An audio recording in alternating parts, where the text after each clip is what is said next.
Okay, I'm willing to make a wager that Donald Trump will never spend a night in the White House. And he's already kind of alluding to that by the fact he's saying that his wife and child are both staying in New York City. And I saw another YouTuber who's drank the punch, the Trump Kool-Aid, and he was going, oh, that's a really bad idea for Melania Trump and her son to stay back in New York. They need to be with Donald in the White House in Washington. That's where he's going to be at, and he's going to need the support of his wife and his family. Bullshit. Bullshit. He's never going to live in Washington, D.C. He's going to live exactly where he lives today. He's going to live in Trump Tower. He's going to make all the decisions from Trump Tower, not from the White House. And he's never, ever going to stay a night in the White House because that's not what he does.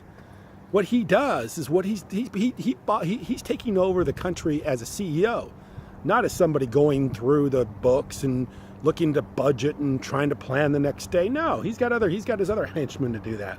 Wall Street and Goldman Sachs and ExxonMobil, they're going to be the people running the country, not Donald Trump. He's just going to be the guy that sends out the Twitter accounts all the time. He's not going to show up in Washington. He's not going to live in the White House. He's not going to be a traditional president. He's not even going to be there.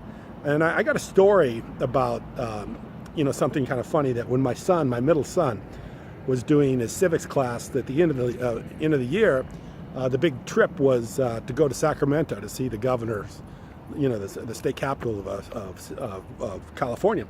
And of course, the big part of the vacation was to go to Governor Schwarzenegger's office, to see Arnold's office. So we go through the whole thing with the going through all the different parts of seeing the Treasury of the state of California and seeing all the different parts of of which nothing was going on. I mean, you go to the Treasury, it's funny. It's a staged place. It makes it look like there's something going on, but the numbers are all taking place on computers, not in some office or in some place. There's no money there. Never has been money. Hasn't been used to any degree since like 1910 or 1911. But anyway, at the end of the tour, and we had one of the little aides, Marie Shriver and Arnold Schwarzenegger aide, taking us around the building. And all they would say is, "Oh well, Arnold comes and goes. We may see him today. Arnold may be here. There's a good chance he's going to be here. He usually comes up." And we walk into his office. First, we walked into Marie Shriver's office, then we walked into Arnold's office. You have never seen such staged offices in your life. I mean, a picture of Arnold and a picture of Maria together on the desk. A little bit of like a pencil or paper by a pad on the desk. Nobody was using this office. This office was as completely unused as you can imagine, totally staged. There was nobody using this office, and nobody had ever used this office. But they made you think it was Schwarzenegger's office, and they made you think that he was coming and going all the time. So anyway, the aide would tell you, "Oh yeah, it's a good day. Maybe he'll show, maybe he won't show. We don't know." But he comes and goes quite a bit, So as we're leaving the tour, and I'm going downstairs, and I'm talking to this older gentleman that's there quite often, he says, "Man," he goes, "that tour, they always tell you about Schwarzenegger being here." He goes, "He's never here. He never shows up to the governor's to the Capitol. He shows up once a month because he has to by law, I guess for some vote. He goes up a private elevator, he walks in, he makes the vote, and he leaves, and you never see him again the rest of the month." He said the guy was never, ever, ever there. That's the way Trump's going to be. People think they're going to go to the White House and there Donald Trump's going to be. He's not going to be there. He's never going to be there. He's not going to ever be there. He doesn't need to be there. He's got people to do that for him. He's never going to show up. He's never going to live in the White House like Barack Obama did. He's never going to be a traditional president.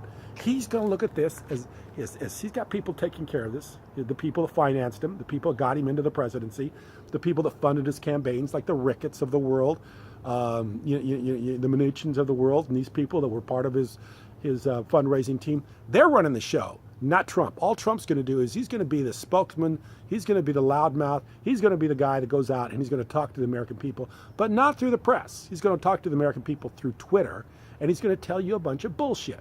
And he's going to keep bullshitting you and bullshitting you and bullshitting you and bullshitting you till you wake up and see what this guy's really about. He's a phony con man. And all he's doing is he's setting up for a lot of deregulation and a lot of ways for people to fuck you. And that's exactly what's going to happen. The Mnuchins of the world, the Goldman Sachs of the world, the ExxonMobil of the world are getting ready to fuck you. They're going to fuck you royally. And it's already happened, and you're going to get it, and it's going to happen every single day Donald Trump is president. And the little guy, the coal miner, the farmer, all these people that helped put him into office are all going to find out that you think you elected someone that was going to be for you.